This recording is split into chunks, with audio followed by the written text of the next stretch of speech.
examPAL.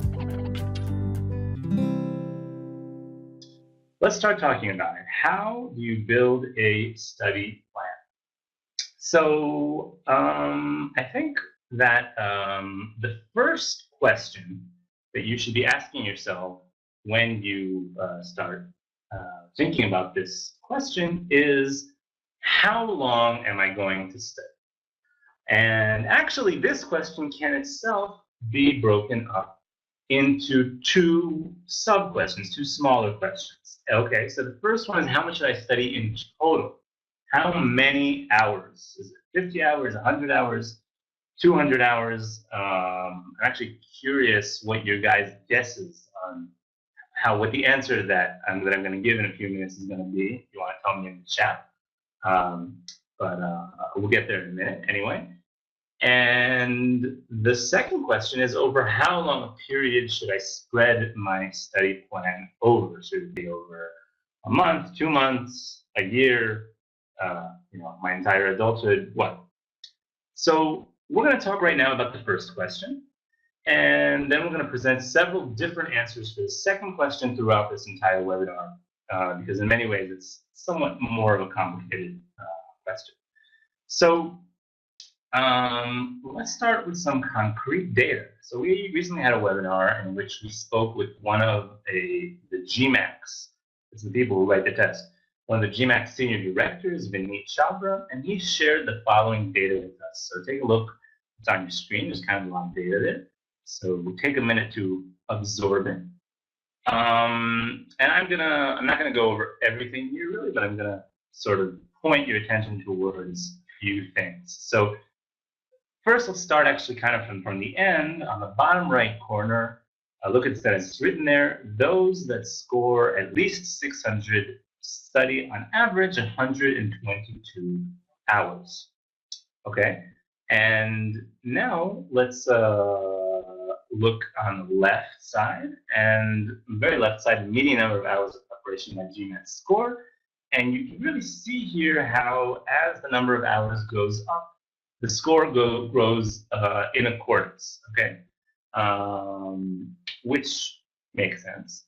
And I will say that many of the people who get 700 are people who do the test second or third time, retakers, and they actually might need less time of preparation for their final test take. But in general, the trend is clear. The more you study, the more people seem to score. So this is the GMAX data, of course, not ours. I'm going to address the questions for a second. Do people asked already? You can get a recording. The answer is yes. All of you are here now, signed up. You'll get a recording later. And if you have any more questions throughout the chat, keep them coming. So, based on this data and also based on our own experience, we recommend studying for between 100 and 120 hours in total. Okay? And we recommend adding to that another extra 30 hours for non-native English speakers. Okay? The middle graph from what we were just looking at actually gives a clue to why this is. We'll discuss this soon. So now, this being said, of course, studying for over 100 hours doesn't guarantee that you're going to score 600 or more, nor will studying 122, which is the average score for people who score that much, right? I mean, if you just spend 100 hours sitting in front of a piece of paper or sitting in front of your computer and you're only staring at the question without knowing what to do, or worse, you're just daydreaming, obviously that's not going to get you anywhere. So, as with many things in life, it's not just the quantity, it's the quality, right? So, sorry. The real question is, what is going to determine if this 100 to 120 hours plus 30 hours perhaps will be enough? And the answer to that is how you spend them. And we're going to discuss that later, so don't worry, I'm not going to leave you in suspense. So the median number of hours of preparation I mentioned a minute ago gives us a clue as to the fact that people whose native language is not English do need to spend more. So here you can see kind of breakdown by geography of how much time people spend, and it makes sense. The makes sense, right? The verbal section, as well as the analytical writing assessment, they rely heavily on our English skills. So the second, slightly more complicated answer that we have to address is over how long a period of time should you be studying? In other words, how long before you take the exam on the calendar should you start studying? Well, so the real question is, it depends. And the main factor that shapes the answer to this question is how much time do you have? Can you devote all your time to study? Or is this something you have to do alongside all kinds of other things that you do? So all things being equal, though, I do have an answer. I'm not just going to say, it depends and that's it. All things being equal, we recommend 6 to 8 weeks as the recommended amount of time. Why? Well, on the one hand, it's not too short. Studying this long, around 2 months, it gives you enough time to both study and also to breathe a little. So you're not going to get too stressed, overly stressed, as you may try and stuff it into a shorter amount of time. On the other hand, it's also not too long. You're not going to have enough time to start forgetting stuff that you learned at the beginning, which can happen if you study for several months, right? Can you remember everything you learned or read 3 months ago? Not necessarily. So this is why it's kind of a good middle ground, and fitting in 100 to 120 hours is for many people possible to fit into 6 to 8 weeks. It's not, it doesn't mean taking up all your time. So if it is possible for you, and as I just said, this is kind of a low bar. Most people who aren't incredibly busy, even if they're working full time, should be able to fit in 100 to 120 hours into 6 to 8 weeks. So if you're one of those people, this is what we recommend. Let's talk about what a 2-month study plan looks like. So the operative word here is plan, as in our goal is to know what we're going to do for every day of the next 60 days. This might sound ambitious, but let's break it down and see what I mean. So first thing, before you start planning, ask yourself, what are all the not GMAT things you have to do over the next 60 days, right? For John, we discussed before, it was the week he had to do a presentation at work and the weekend of his birthday. So what stuff like that do you have? Even smaller things, it doesn't have to be an entire weekend. Just the fact that on Monday nights I play basketball with my friends and I don't want to stop doing that. Fine, that's a good thing that you do that, and it's fine that you don't want to study during that time, but write all that stuff down. Be realistic about how much time you're not going to be studying during the next 60 days in order to figure out how much time you will be studying. Don't be optimistic. Often we're very overly optimistic. And 60 days, that's so much time, then we forget about stuff that will take away from our study time. After you do that, and you have a picture of the times when you can study, is when you should budget around 100 to 120 hours of study time, or 30 more for non-native English speakers. Sorry about that. My dog is getting sick. As I mentioned before, this is very doable over a 2-month work period, even 2-month period rather, even if you are working or you're in school. And if you see that you don't have enough time, this is the point in your plan in which you see, I don't have enough time to budget this many hours, so probably you need to be going for the 3-month plan. And we'll be talking about that in just a few minutes. But you can, I guess, stop listening for a few minutes now, because you're not going to be doing the 2-month plan if you can't budget this many hours. But most of you will be able to budget, which is why this is the recommended one. So what do you need to do? You need to schedule specific times of day for studying when you're both A, available, and B, realistically, you're going to be able to actually study. Okay, it doesn't help to budget 4 hours of studying between 10 p.m. that is, and 2 a.m. You're going to be completely exhausted and tired and aren't really focused. Okay, so after we finish this, you will know when you're studying. And now let's talk about what we're going to study, how we're going to spend that time we just set aside for study. So the first 47 days, give or take a day or two, but basically the first 47 days is going to be made up of subject review and practice. Okay, So the first thing you should do is make a list of all the GMAT topics, not just verbal and quant, but all of the many subtopics which make up the quant section as well. There's lots and lots of subtopics of quant. Now on examPAL, on our course, this is actually automatic. You don't really need to make a list because our course is built up of the relevant subtopics, which you tackle one by one in a logical manner, logical fashion. Okay, so once you know what there is to study, what you're going to do is plan a 2-day mini schedule for each subject that looks like this. On the first day, you're going to want to review fundamental material.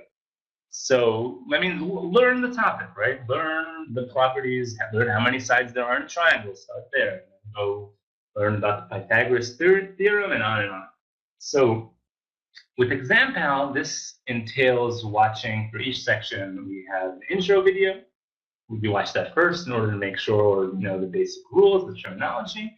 Then moving on to a lesson video, which gives you an experience of real test questions and answer strategies.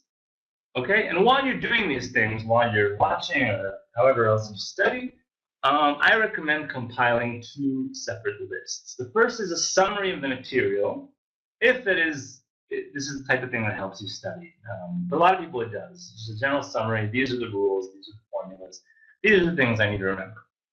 And the second thing is a list of practical tips for question solving. On examPAL, this is more from the lesson videos. The first summary will be more based on our intro videos. The practical tips is based on our lesson videos. But in general, this is answer strategies. This is not like stuff that's just about the material itself. It's stuff about how I actually can solve this material. Right? When I see an inequality, it's useful to simplify it by moving it to both sides and compare it to 0. Something like that. The example is not so important, but the point is keep a list of practical tips. Especially when you start practicing, you will have tips of how to actually do well, which brings us to practicing. So on the second day of each mini schedule is when you're going to be solving subject-related questions, right? So say you have this whole 2-day mini schedule for the topic of triangles. So the first day you studied what there is to study about triangles. The second day you go and practice. And examPAL, this means completing our practice phase, which itself is built up of 3 separate phases: diagnostic, improvement, and then optimization. Here too, you're not just going to be going blindly through the material to practice questions, but I want you to also here to be keeping some lists. Okay, so one is a list of mistakes. So it's important to study, to learn from your mistakes. And I recommend making a list of mistakes, not of every single mistake, but of mistake types. Right? This is a mistake I made because I forgot Pythagoras theorem. This is a mistake I made because I didn't realize that the external angle to a triangle equals the 2 internal angles that are next to it. This is a mistake I made because I made a calculation mistake. Those are all, it can be all different types of mistakes, but make a list of them. Put an example of a specific question, a specific mistake you made, and most importantly, think, what is your conclusion? How are you going to avoid making a mistake? And write that down as well. And based on this, you should be updating your tips list, which we already described, based on these mistakes and successes. Okay? So this is your 2-day mini schedule. So what's left is to divide your time among all the different sections in accordance with your situation. As I mentioned on examPAL, we have a general structure of the topics which we recommend to go by, because there's some topics that have to go before others. They form the basis. You need to learn the basics of geometry before you move on to quadrilaterals, and so on. You can plan to spend a little more time on stuff that you are weaker on, and vice versa. Generally, you should plan to hit a topic every 2 days. Okay, and when it's 47 days, they are enough to hit all of the subtopics of the GMAT. If you have exactly 60 days and not a few days more, you will have to fit a few topics into 1 day, just a few, and these should be ones that you find easier. If you have a few more days than 60 days, you can give every single topic 2 days. Okay, so in addition to this whole subject review, the whole time you're also going to be having this running daily routine of reading magazine articles, preferably economics, computer science, social science, stuff like that, and also going over your vocabulary and memorization lists, which are taken from the vocabulary and memorization section. Okay? If you're a non-native English speaker, this part is going to be essential for coping with the verbal section. It should take you at least an hour and a half a day. Okay? So all this said, take at least 1 day off a week. You will need it. Okay? Don't sell yourself short. After this, days 48, 50 should be unscheduled. They should be left open. Why? Well, you never know what's going to come up during 60 days. That's going to make you need to use these days. Maybe something will come up that'll make you, you won't have time to study, and then you can shift that topic which you didn't have time for in these days. Maybe nothing like that comes up, but you just find that you're having a really hard time grasping the Pythagorean theorem, just to keep using the same example. So instead of spending 3 days on triangles and having your whole schedule kind of mixed up, you can move on and say, okay, I'm going to get to this in one of these unscheduled days at the end. So that gives you some flexibility. Okay, and after that, the last 10 days, this is the home stretch here. So let's talk about what you need to do. And this time, this should be devoted to 2 things. First thing is review. Every other day of these last 10 days, you should be going over 2 or 3 major topics. This includes fundamentally reviewing sections or subjects that you've seen are problematic for you. It means going over your own material summary, which you've written. The point here is really to get to the stage where this summary is boring to you because what's in it is obvious. Not because the material is boring, because what's in it is obvious, and if I woke you up in the middle of the night and asked you about the Pythagorean theorem, you would know. And also going over your practical tips list. Here, the goal isn't only to remember them, but to actually check, have I been implementing them? On day 20, I wrote to myself that I want to be in questions that have a variable in the question, and in the answer choices, I want to be plugging in a number. Have I been implementing it since day 20? If not, let's start now.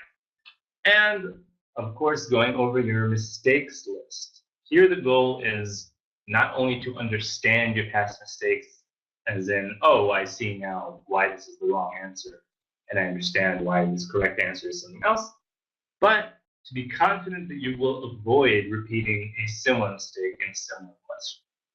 So that's what you do on your review days. Every other day, and this is the big thing, you're going to be doing practice tests.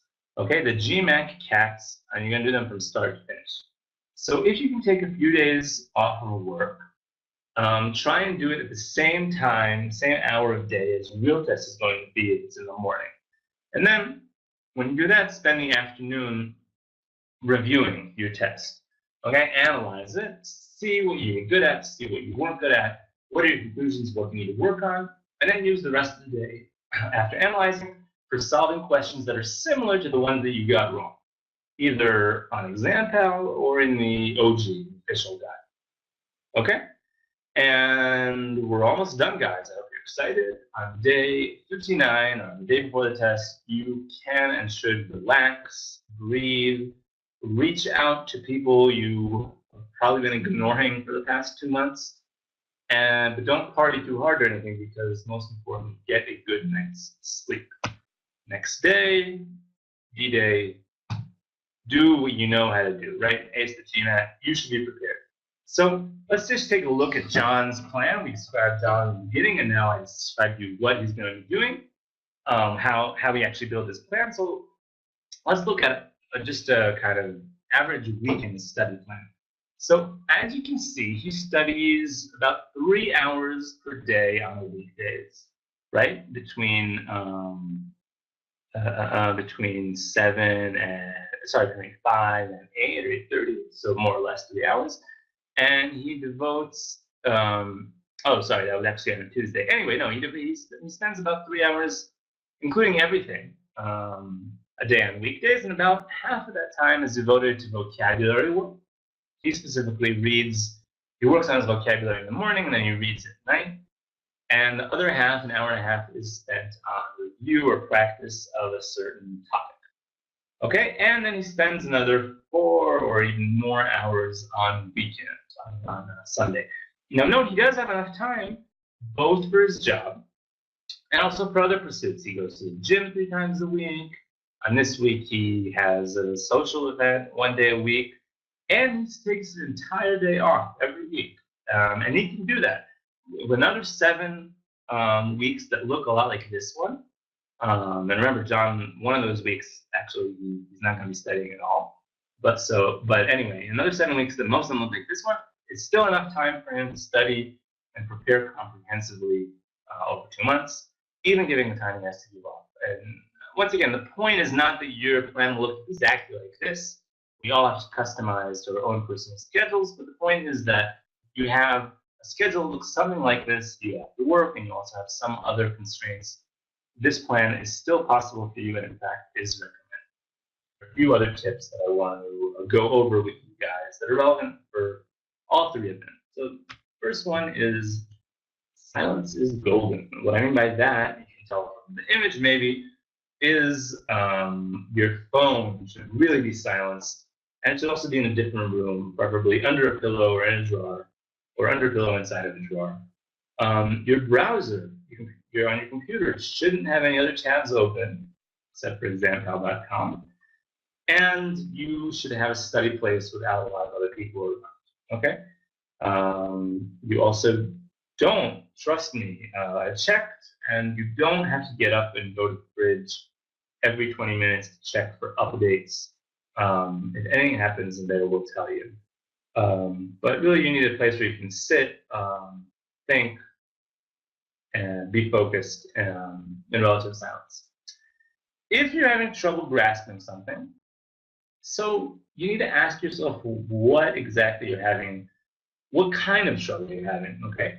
If it's something small, okay, you're having a hard time understanding the rules of how angles between parallel lines, which angles are equal to each other and which ones aren't. So if it's something kind of technical, so don't get postponed, don't get hung up over it, but you can push it back to the review days. That's what they're there for, okay? If it's something, though, fundamental, and you just feel like, you know, I don't feel like I really understand parallel lines. It's a complicated concept. I'm not sure I understand it. So do devote more time to it, okay? Prolong the time devoted to the topic itself, stealing from some other topic that you feel stronger about. So I'm going to give the subject of parallel lines. Here I'm going to give 4 days even, and I'm going to leave stats only 2 days because I feel better about that.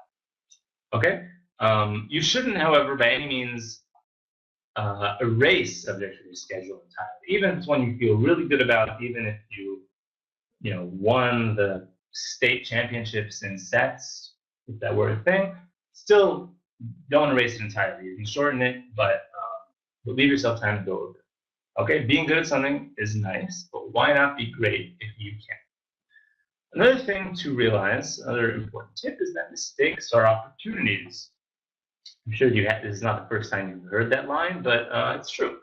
So you should research every mistake that you and ask yourself, why did it happen? What do I need to do differently? Keep, as we've mentioned before, but I am going to repeat it because I think it's important, keep a running list of different mistake types you do, a running list of examples and tips on how to approach them correctly. I think you're better off doing 500 questions and really understanding them than doing 10,000 questions kind of blindly or robotically. Get 8 hours of sleep every night, and I won't add anything because it's just that simple. And exercise is recommended. It'll only help. examPAL,